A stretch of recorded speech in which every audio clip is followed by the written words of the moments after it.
अस्सलाम वालेकुम आल फ्रेंड, क्या हाल चाल है। उम्मीद करें सारे दोस्त खैर खरियत नाल हो सो। बिस्मिल्लाह पढ़ दे अज दा विलाग करें स्टार्ट। दोस्तों जिमें कि तुहानू पता है असां क्वेटा गए वदे आसे ते असां अज फाइनली क्वेटा बिल्कुल करीब पहुँच चुके हैं। ते इंशाल्लाह वीडियो मज़ेदार हो सी ते वीडियो साड़ी को शेयर लाजमी करे सो। दोस्तों असां पहुँच चुके हैं जनाब क्वेटा बहुत सफ़र करने के बाद। ते अज तक क्वेटा शहर का सिटी का व्यू रिव्यू देसूँ इंशाल्लाह।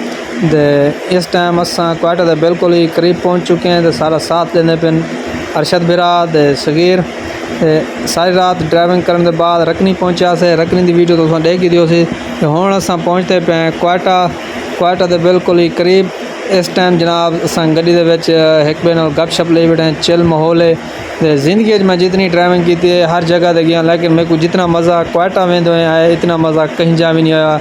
ते बाकी जेडे दोस्त गए उन्होंने उन्होंने को शायद पता हो सी। क्वेटा बहुत ही खूबसूरत इलाका, खूबसूरत सिटी, खूबसूरत लोग इत्थों दे खूबसूरत तो माहौल है जनाब। ते इत्थां बिल्कुल दिमाग रिफ्रेश थी वेंदे।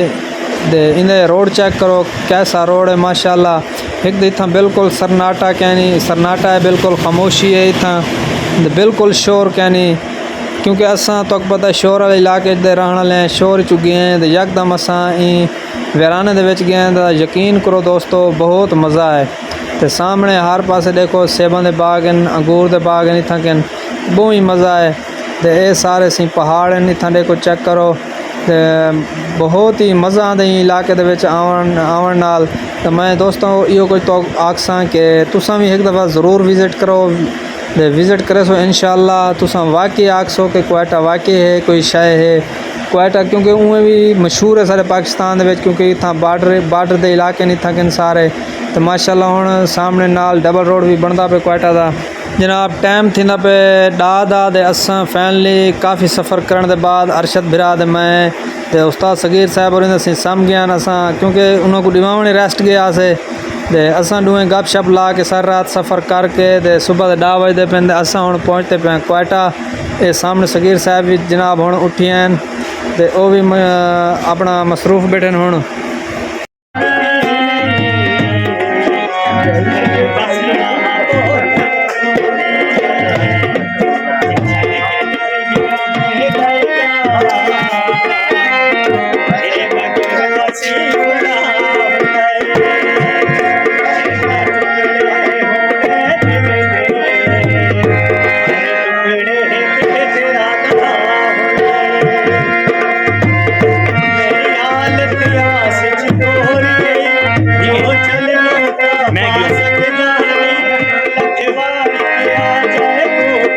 फाइनली जनाब पहाड़ों को अलविदा करके असां पहुँचे क्वेटा शहर दे बिल्कुल ही यानी कि विच क्वेटा शहर दे विच पहुँच चुके हैं जनाब। क्वेटा शहर चेक करो कैसा है।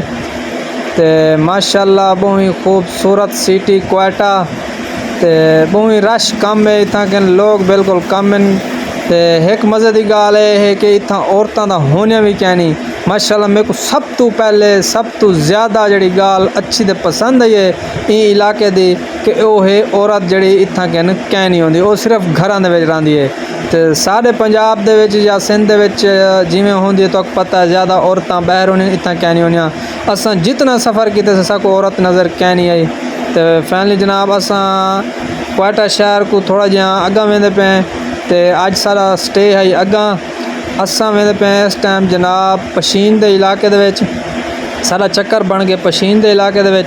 तो जुलते हैं पशीन दे इंशाल्लाह। कल नैक्सट जी वीडियो आसी वो स्पेशली क्वेटा शहर की होसी। तो अज साकू हुणे कॉल आई है सारे व्यापारियों की कि उन्हें आके सी तुसां पशीन आ वञो। तो माशाल्लाह इतना कन भट्ठे भी देखो, इतना भी इट्टां का कम होंदे। तो इतना इट्टां बिल्कुल ही छोटे साइज़ दियां होंदियां। जिमें सारे को तकरीबन 2.5 किलो की सेल होंदी है, तो इतना है तकरीबन किलो की सेल, छोटी सेल बिल्कुल। क्योंकि इन पहाड़ी इलाके इन्हों का कोई कल्चर ऐसा हो सी पर जिमें भी, लेकिन इन्होंने सिलां बिल्कुल छोटे हैं। तो फाइनली जनाब असां हुण वेंदे पे हैं पशीन के इलाके दे विच। तो जुलदे पशीन का इलाका भी चेक करें वो कैसा इलाका है। तो माशाल्लाह पहुँचे हैं गड्डी दे हवा शवा चेक करें। तो अरशद बिरा का मूँह शू धोए ने क्योंकि सारी रात सफ़र किए से।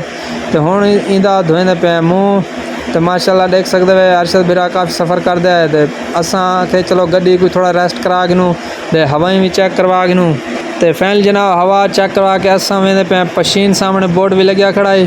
तो अरशद बिरा का मूँह भी धुआ के दसे हवाएं भी चेक करवा के दसे। तो साकू व्यापारी की कॉल आई कि सी तुसा सीधा पशीन आ वञो।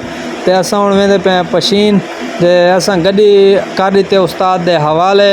असा के सी हुण तुसा जानो थोड़ा कम जाने ए जनाब पशीन के इलाके के बिल्कुल करीब पहुँच चुके हैं। इतना गड्डियाँ चेक करो, इतना नॉन कस्टम गड्डियाँ सी सारा हर पासे गड्डियाँ के शोरूम ही शोरूम हैं जोड़े साकू इतना के लभदे नहीं। इतना के सही हर बंदा सी पलाली की इतना मंडी है। इतना सारे गड्डियाँ पंजाब के पलाली चाह के जोड़े कख भूस होने सारे चाह ने इतना के क्योंकि इतना सेबां के पेटियां के पलाली रख के तू सेब यानी कि पेटी बंद कर देने दे ओ मंडी आई। इंदे बाद क्वार्टर बे भी काफ़ी मंडियाँ इतना के बहुत ज़्यादा कारां हैं शोरूम बहु हैं। इतना के हर बंदा इतना अपनी अपनी गड्डी से चढ़ा वा दे। तो फाइनली असा हुण पशीन दे पुज के इतना असा पहुँचे एक होटल के उत्ते। इत्थों करें सुबह का नाश्ता उस्ताद सगीर साहब गणाया घिंदे पे क्योंकि ये भी सुते हैं। तो हुण उठे हैं ये खान भाई और सी एक होटल से पूछे खान साहब और कोल दे माशाल्लाह चेक करो खान साहब को चाह लगी पी है सामने दे अपना मसरूफ़ बैठे हैं सारे लोग। दे इतों की रोटी भी इतों सालन भी चेक करवाने। अरशद बिरा को लगी पी है काफ़ी भुख दे थजो आवन नाल पहले अंगूरों को थक देना पे क्योंकि सारी रात सफ़र की तो पता है बंदा जागदा आवे तो वल काफ़ी वो होंदी है। सारी रात जिमें गड्डी चलाई हुए तो ऐसे सामने क्वेटा वालों की पशीन वालों की सौगात। रोटी चेक करो माशाल्लाह कैसी प्यारी रोटी है। दे चने मंगाए से दे अंडा फ्राई मंगाए से असा के क्योंकि ये चीज़ा मंगाऊँ बाकी तो बाद देखूँ पहले इन्हों को चेक करूँ। दे माशाल्लाह बहुत आला दे वधिया टेस्ट है। तो फाइनली रोटी खा के नाश्ता करके तो हुण असां चल पे अपने कम दूर जितना असां गड्डी लोड करनी है। तो असां करना है अंगूर लोड।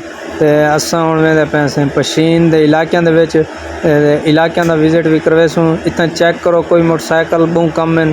तो बाकी सब तो ज़्यादा इतना कार हैं हर बंदे को कार क्योंकि नॉन कस्टम हैं। इतना एक दा डीजल पेट्रोल भी बड़ा सस्ता होंगे। तो सारे इलाके तो पता है कितना महंगा है। तो इतना बिल्कुल ही सस्ता ही वजह को हर बंदा अपने कारां ते चढ़ा वधे। इतना हर मॉडल की गड्डी हर नव्या पुराना हर किस्म दी गड्डियाँ इतनी कहने। तो माशाल्लाह ये लोग बड़े बहुत अच्छे प्यारे लोग हैं। दे इखलाक इज़्ज़त बड़ी करें इतना दे बहुत ही अच्छे लोग हैं। खान भाई हर जगह का हिको माहौल होंदे बरल इन जगह का कोई अलहदा है। इतना पहुँच के मेरे को पता लगे कि वाकई अच्छे लोग हैं। जनाब फैमिली असा इतना कि छत चढ़े अरशद बिरा मैं ताकि असा विजिट अच्छे तरीके नाल कर सकूँ।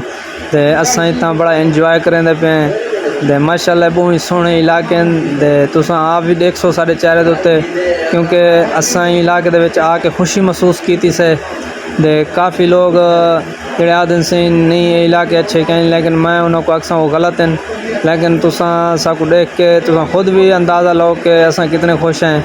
तो इतों के लोग भी बड़े अच्छे हैं इलाका भी बहुत अच्छा है। तो माशाल्लाह असा कितने सफ़र कर दे इतना से अंगूर चावना है। तो सारी गड्डी इतना से डेली सर्विस लगी खड़ी है। तो इतना से पहुँचे हैं पंप के उत्ते इतना तेल भरवे ने। तो माशाल्लाह इतना रेट चेक कराए इतना 253 रुपया। लेकिन इन्हें भी साकू लैस करे से न जान। तो स्पीड चेक करो ये सामने से गड्डियाँ इन्होंने डीजल वालियाँ दे पॉइंट लगे खड़े। इतों असा डीजल इतों भरवे सूँ टैंकी जितनी दी सारी गड्डी इतना अंगूर ते लगी खड़ी है। असा अपने पंजाब का तेल पवावना भी नहीं असा सारा तेल इतनी किन पवे सूँ। इस सगीर साहब पैसे गिनते पेन खान भाई को देंदे पेन। तो माशाल्लाह ये 14,355 रुपये की सारी टैंकी भरी है। तो अगर असा ये टैंकी पंजाब जो अगर भरवाऊँ तो यह टैंकी कम अज़ कम सारी 18,000 की भरी चा। देखो कितना फ़ायदा थे। तो असा सारा डीजल आवन वजन का असा इतों पवेंदे खड़े हैं। असा अपने पंजाब फिलहाल जितनी गड्डी साढ़े अंगूरों लगी खड़ी असा उतों तेल पवेंदे भी नहीं से। तो दोस्तों चेक करो एक कार कुछ बनी वदन आल्टेशन करके। तो दोस्तों अगर तो वीडियो अच्छी लगी हो तो सब्सक्राइब सारी चैनल को सब्सक्राइब ज़रूर करे सो और लाइक शेयर भी ज़रूर करे सो। तो ये पशीन दसी शहर दे विच असां आ चुके हैं। तो माशाल्लाह इतना हर पासे रौनक ही रौनक है। चेक करो इस पशीन दे शहर है। तो जेड़े दोस्त बिरा आए हो सन उन्होंने को पता हो सी। जेड़े दोस्त बिरा नहीं आए कमेंट दे विच भी दसे सन। जेड़े दोस्त बिरा आए कमेंट लाजमी दसे सन। बाकी वीडियो इंशाल्लाह तो अच्छी लगी। अगर अच्छी लगी हो सारे चैनल को ज़रूर सब्सक्राइब करे सो और लाइक शेयर भी ज़रूर करे सो यार। तुम वीडियो को शेयर करे सो ताकि बे भी दोस्त देख सकें जड़े इस शहर दे विच नहीं आए तो इंजॉय कर सकन। तो ये जनाब पशीन दा शहर है। इतना तुम आप अंदाज़ा लो कि रौनक है केड़ा कितना ही इलाके अच्छे हैं माशाल्लाह। से सामने मोटरसाइकिल वाला लगे कार दे नाल इतना सारे इकट्ठे थी गए तो असां भी इतना मौके के उत्ते खड़े आसे तो खैर बच बचा तो थी गए लेकिन थोड़ा जहा नुकसान थी गया। कार वाले को ब्रेक मारी मोटरसाइकिल वाला पीछे स्पीड है जाए उन्हें बिच पानी लगे तो कोई गाल नहीं सी। ये वाल इवें वड्डे शहर थींदा रहंदे। तो जनाब ये पहुँचे असां बिल्कुल ही शहर दे विच। तो ये जगह केड़ी है दोस्तों एक मेरे को तो नहीं पता लेकिन तुम कमेंट दे लाजमी दसनी है। ये चौक का ना ही दसने ये चौक की जी निशानी है ये भी तुम दसे सो। तो माशाल्लाह इतना बसा चेक करो इन्होंने बसा को अस वीडियो दे दे आसे तो अज रेल दे दे पे। तो बाकी एक चीज़ बई भी है जी अस रेल देखनी है वो भी अस देख गिदे ये कराची टाइम सारे खड़े थे कराची यानी कि बसा वेंदियां कराची टाइम। वीडियो अच्छी लगी हो लाइक शेयर ज़रूर करे सो।